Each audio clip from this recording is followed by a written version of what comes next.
Кудайдын чакырыгы 13-сентябрь.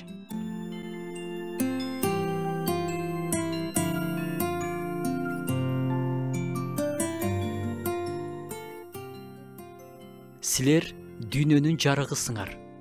Тоо үстүндөгү шаар жашырына албайт.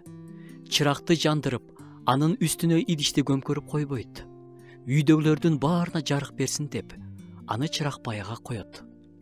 Силердин жарыгыңар да адамдардын алдында так ушундай жаркырап турсун. Алар силердин жакшы иштериңерди көрүп, асмандагы атаңарды даңкташсын. Эч кандай толуктоо, эч кандай түшүндүрмөнүн деле кереги жок аяттар.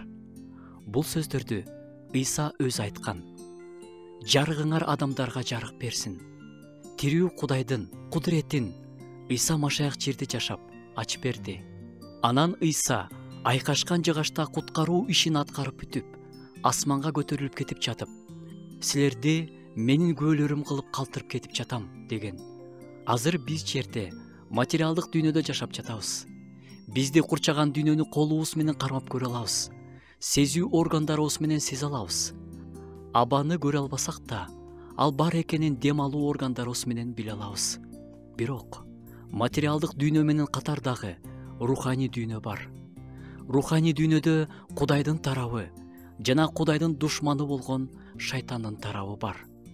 Биз Кудайдын адамдары катары, Кудайдын күбөлөрү экенибизге бактылуубуз.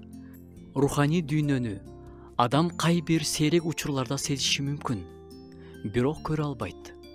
Ошондуктан Кудайдын жарыгын, ыйыктыгын жарыялай турган, дүйнөгө Кудайды тааныта турган бизбиз. Ошону унутпайлы. Жарык жашообузду көргөн адамдар асмандагы Кудай жөнүндө көбүрөөк билгилери келип калсын.